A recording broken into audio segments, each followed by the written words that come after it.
Thanks, Rob. We've been doing these school history stories, and we decided we'd do ours a little differently here at Federal Hocking.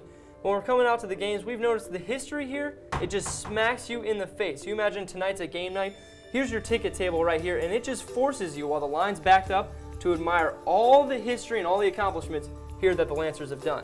Now, Matt, Federal Hocking became a high school in 1968, and they really wasted no time in winning championships. They won 6 straight from 1968 to 1973 to start a legacy of TVC basketball dominance. But after the honeymoon wore off, the Lancers hit a struggle. It took the boys from Stewart 18 years until their next title, and the team that did it would draw praise from generations of Lancers. The early 90s teams, I can remember Tracy Bobo, Mickey Cozart, and that group averaging in the 80s and 90s. They were a run and gun team. Still, if you come out to our alumni tournament in a few weeks, they win almost year in and year out. The 90-91 Lancer season was the perfect storm. The guys team averaged an astonishing 94.5 points per game, the girls team won the TVC title, and even the cheerleaders won nationals.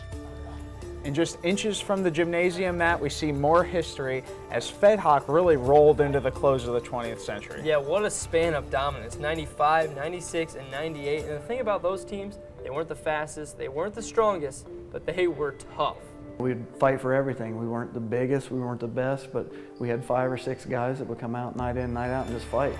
And that's what Federal Hocking was built on.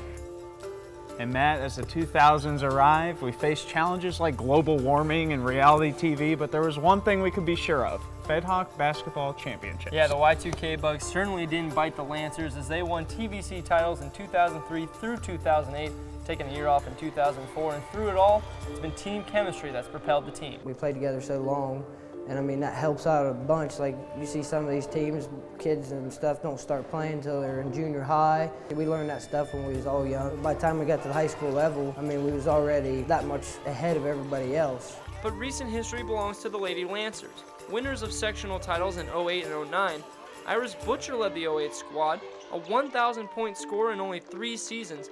Butcher is arguably one of the best Lady Lancers in school history. But no matter how long it's been since they've donned the maroon and gold, Lancer basketball still pumps through their veins.